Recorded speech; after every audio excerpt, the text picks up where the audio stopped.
Bonsoir, dans votre Soir 3 en Lorraine, un grand classique estival, les travaux.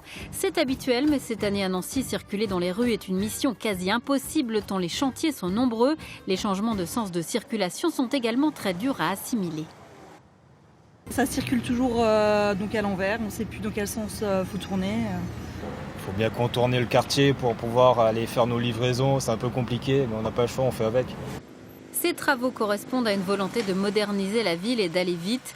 Les élections dans moins d'un an y sont-elles pour quelque chose ? C'est ridicule de penser que c'est des raisons électorales. La preuve, vous êtes là parce que vous allez m'interroger sur le fait des bouleversements et des contraintes que ça crée.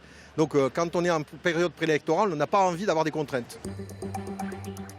Alors qu'une enquête Que choisir révèle que la grande distribution pratique des marges très importantes sur les produits bio dans ses rayons, en particulier sur les fruits et légumes. Nombre de consommateurs préfèrent les magasins spécialisés, les marchés bio locaux. Exemple avec les jardins de Cocagne de Thaon-les-Vosges.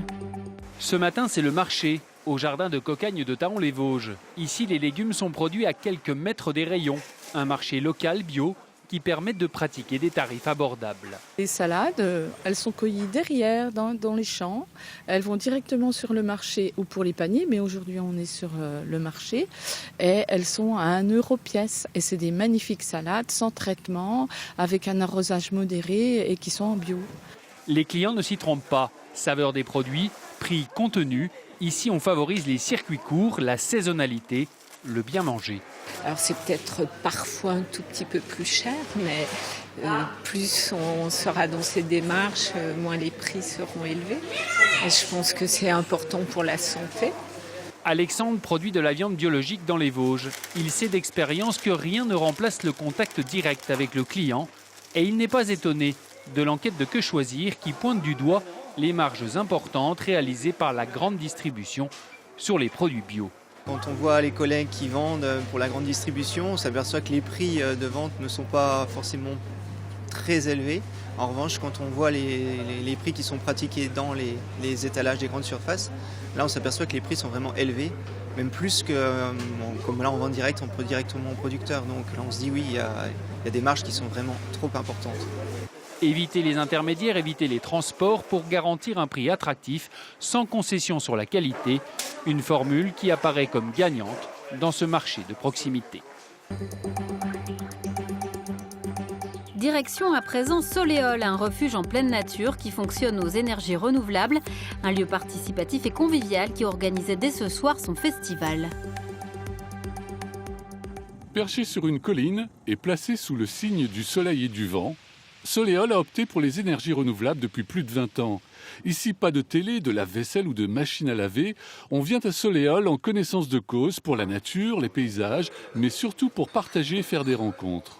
En n'ayant pas beaucoup d'électricité, on ne peut pas jouer sur les standards du confort et de l'accueil selon l'hôtellerie rurale qui sont devenues un petit peu légites.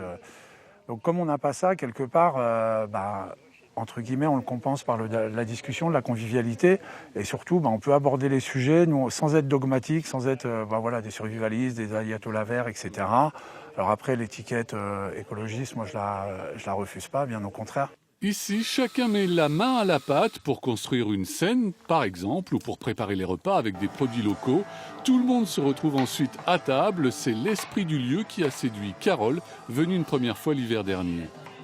L'esprit nature, grand air, pas trop de monde à l'horizon comme on peut voir, si ce n'est autour d'une même table et puis voilà, non, juste dans l'esprit de partage.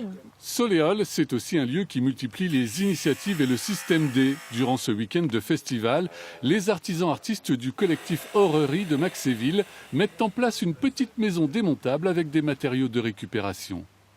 Il y a une pièce maîtresse qui fait charpente pour le toit, qui est vraiment quelque chose d'assez original, qui fait que le toit est suspendu en fait.